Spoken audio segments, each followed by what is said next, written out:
Hello, my Libras. Welcome to your full moon in Gemini reading, and that's going to be happening on December 18th, bringing us beautiful energy to embrace the flow of life. And the universe is going to be giving us a little shh, holding their little finger to our lips, saying, talk a little less and listen a little more and observe of life. So it's a big encouragement just to sit back and look and see what we see. And doing that is going to help us transform some of this energy that we're feeling, whether it's a feeling of chaos or focusing on the lack of what's not in our life, to transforming it to this gratitude and seeing, things in a different light with more peace and love. And there's this beautiful little affirmation that I found for the full moon in Gemini, which fits with this energy.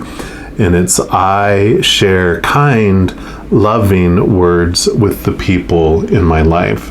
And of course, so if we're currently sharing unkind and unloving words with the people in our life, this is that energy that helps us transform into that kind and loving words instead. So this is beautiful energy coming in. We're of course going to pull a card to start off with the Star Code Astro Oracle. This is going to represent what the Creator wants you to know about the 3 weeks around this full moon in Gemini, with the week before the full moon and then the 2 weeks after the full moon. So, Creator, for our Libras, what would you like them to know about this 3-week period, please?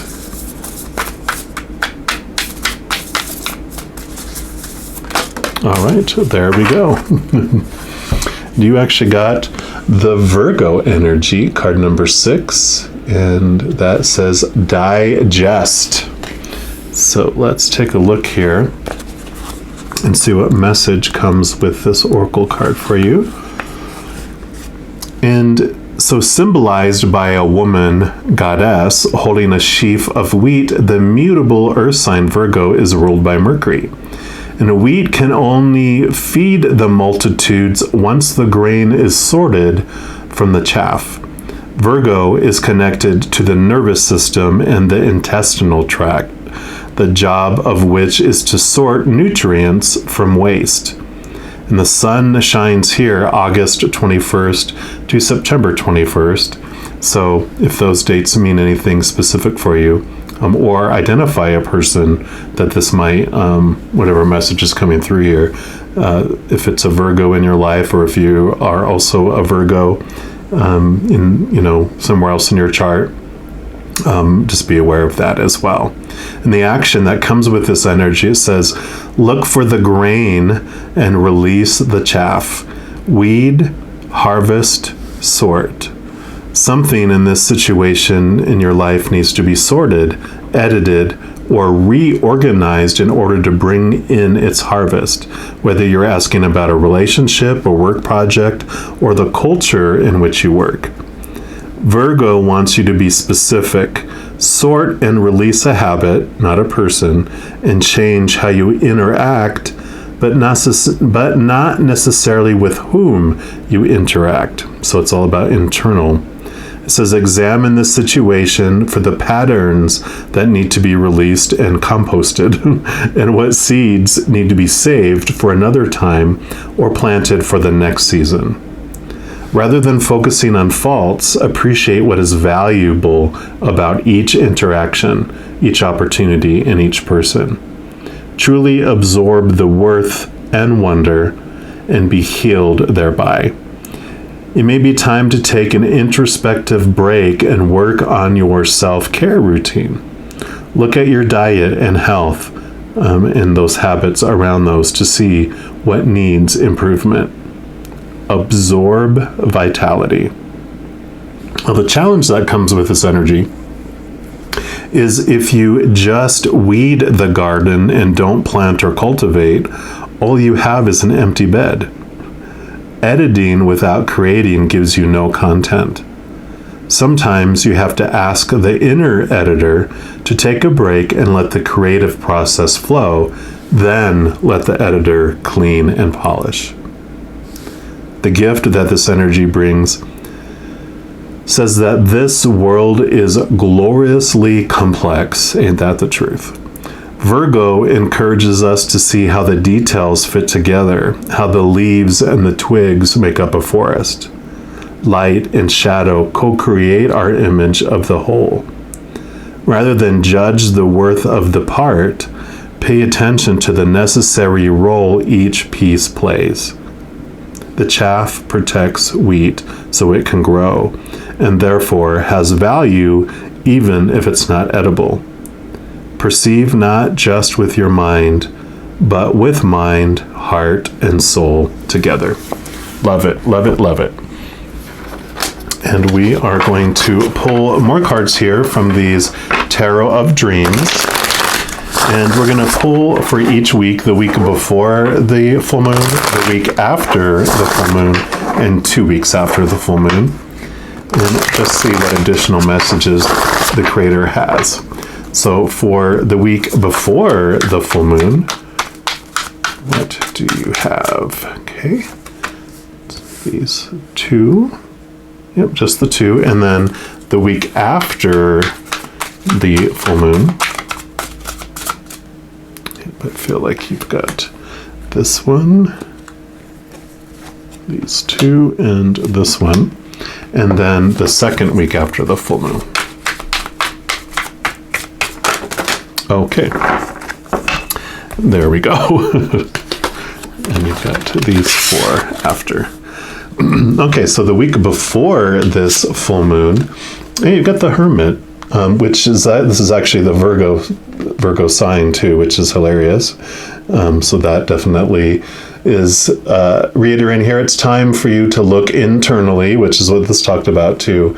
So definitely the week before this full moon is for, you don't have to be a complete hermit, but it is definitely an indicator. It's important for you to take time and look internally, because this inner light is you.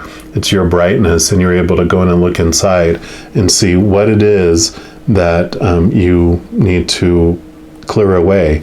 You know, there's like it said, there's the wheat and the chaff are together, and it's important to separate those so you can get the nutritious things out of life by getting rid of those crappy things out of life that are no longer serving you.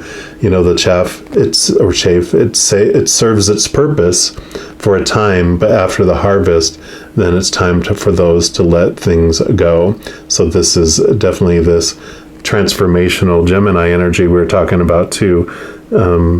Sit, watch, listen, observe, look at yourself, and then you'll understand what needs to be changed, what needs to be removed.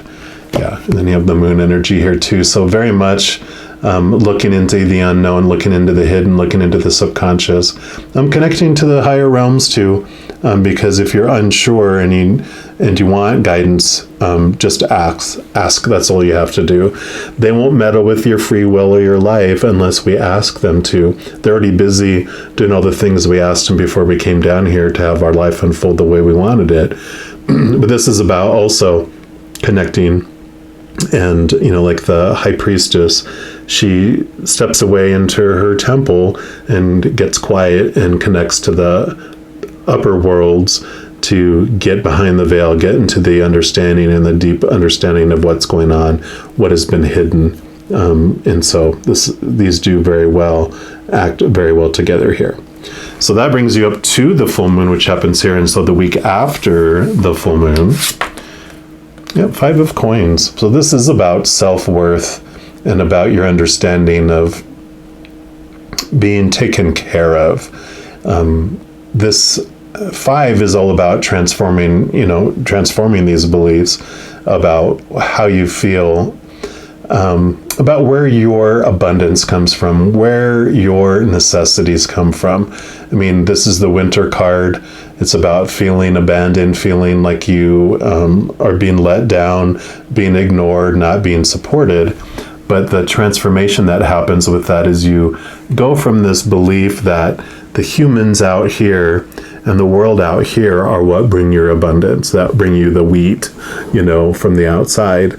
But this transformation happens because here, this big stainless glass window here represents the Creator, represents the universe, and that they are the ones who provide us what we need. Humans and the outside world, they're just the middlemen. They're the shipping company that brings it to us. But we are cared for, and we are given everything that we need in our lives. And so when we have this transformation, we don't concern ourselves so much about all this human activity going on right here, because we know we have this unconditional love that comes from the Creator, and that they want to bring us everything to make our lives meet what we wanted it to be. And so it will. We just have to trust that the Creator is going to use the right shipping company. So what we really truly need will come to us in the exact moment that we need it, instead of, fearing that, we're going to be abandoned, and that and you have this constant feeling of lack. Like I talked in the beginning, it gets transformed into this place of gratitude and thankfulness, trusting the Creator. Excuse me. And you have the Judgment card. So X and X, which is double endings, double new beginnings. You realize you're more than this human side of yourself, and you really connect to the powerful, supernatural, sorry, my voice was going away, supernatural, eternal spirit being made of unconditional love you are. So it's this reckoning, and you understand that you're so much more than the human that's going on around here. And so this also helps alleviate some of these fears that you have about not having enough, because, this could be bringing up this fear of death, this fear of what will happen, what's the worst thing that could happen.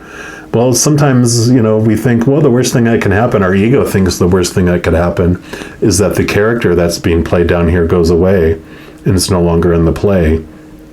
But for that character is still a part of us. Our shadow is still a part of us. It still goes back with us to the other side. It just takes a back seat to this limitless, powerful being that we are. So there is this awareness and this rising understanding that all the judgments that we've had in our life have come from our fear ego, have come from our shadow, because it wanted to come here to feel like what it would feel like to be judged, like what it would be like to have conditional love, what it would feel like to fail, what would feel like to have others that are looked at higher than us, or to look down on people. I mean, all those judgments, all that shadow stuff is from the old. That's the kakapupu-doo-doo that it was talking about, that the intestines sort the nutrients from the crap, right? And so this is what's happening, is you're understanding where stuff is coming from. And then you have the Four of Wands. Wands is your drive, your ambition, your aha, inspiration, and your spiritual energy. 4 is a very solid number. Think of 4 solid legs on a table. It makes the strong foundation. And so this is, you're entering through these new doors of this stronger foundation of who you are, which makes sense with coming right after this Judgment card here.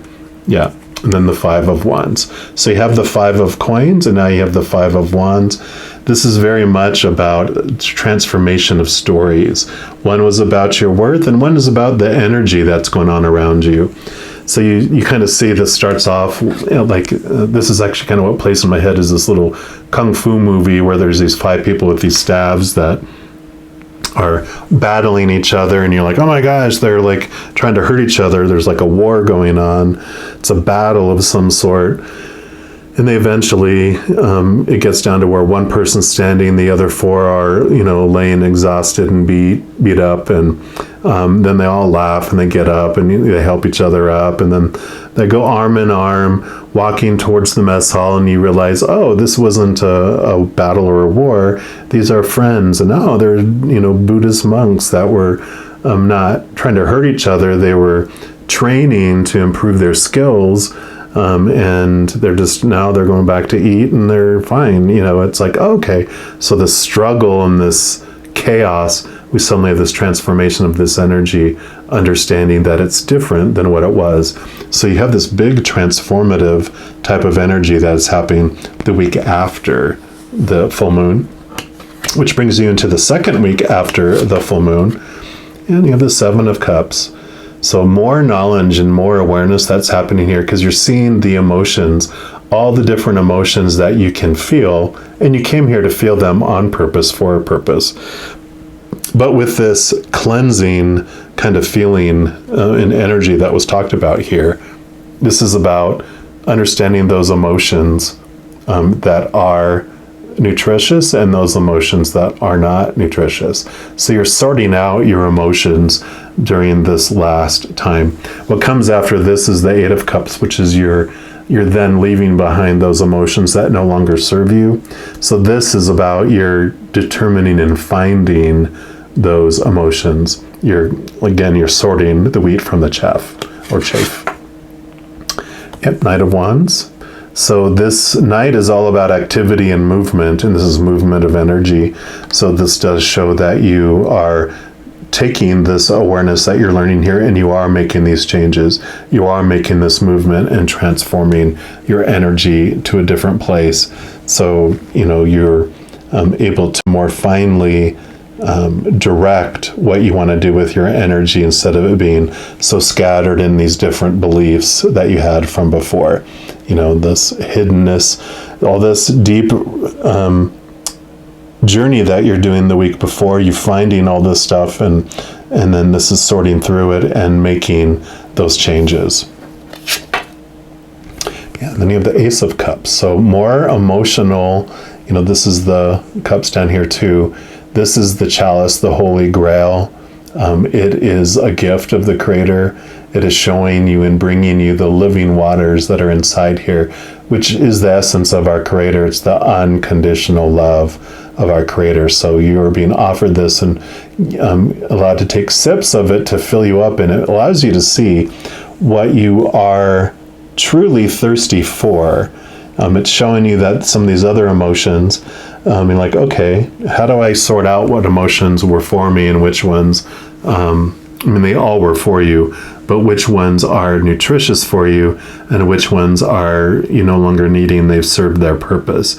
It's like a drink that gives you the sour taste so you can know what sweetness is. And it's like, okay, I've drank of the sour, I don't need it anymore, I'm letting that go.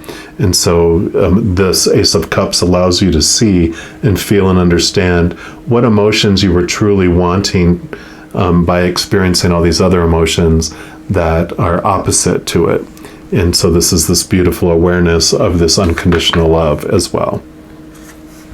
Yep, and this brings you to this Palace of Swords. Palaces are specific only to this deck. They're not normal in tarot. There might be other decks out there with palaces, but it's not the norm to have palaces. You can see here's this Ace of Swords is the foundation of this palace that you're building. Swords are your thoughts, your beliefs, your mindsets, your attitudes, your expectations. And so with this, you also have the Knight of Swords here. You have this movement of thought and belief, creating this safe space for your beliefs, creating this foundational, solid place of your thoughts, those capital T truths. And that makes sense because as you're digging in here with this Hermit, that Hermit is the finder of wisdom. And so you're really finding this wisdom, really sorting through all this stuff in your life, these wheat fields in your life, and you are getting rid of those things that no longer serve you, or you're at least identifying them up to this point. You are starting to take action because of this Knight of Wands. You are taking action this second week after the full moon. But with this new moon coming up, I really feel that's going to spark up new thoughts and beliefs, and you're really going to be cleaning house. So you're just doing this slow, strong foundation. Libras, you don't do anything way extreme because you love balance. So you're going about this in a very balanced way. You're not speeding through it. You're not throwing out the baby with the bathwater. You're like, oh no, baby, we keep, dirty water we throw. You're doing through this methodical process, which makes total sense for you. So it's great. It's really coming to this nice spring cleaning feel coming up of your sorting through, like I said, in a methodical way of those things that are for you, that you want to continue to have in your life, and these other things, these other thoughts and beliefs and about your worth and about your energy and what you're perceiving, and you're just having this strong foundation, and these awarenesses come throughout the process too. So it's beautiful. All right, well, I'm going to leave the reading there. I want to let you know, in addition to these readings, I also do monthly readings for each zodiac sign. Also, weekly energy updates by each of the elements, like fire signs, water signs, etc. These new moon, full moon readings, and some others as well. So if you don't want to miss out on any of them, and you want to get notified as soon as they become available, if you haven't done so already, just click the subscribe button down below. That's going to make this little notification bell pop up. And if you click on that, that'll take you to your settings, and you can just select that you want to be notified immediately for these videos. So it's pretty easy. Also, if you are enjoying these videos, if you don't mind giving me a little thumbs up there and hit that like button, that allows the YouTube algorithm to share these videos with more people. So that will help us spread messages and spread this love as well. So if you feel so inclined, I greatly appreciate that. All right, well, just know that each day, each second, you are indeed unconditionally loved by the Creator of all things. And of course, I love you too. So have an amazing 3-week period around this full moon in Gemini, and I'm sure I'll be talking to you very soon. But until then, you take care.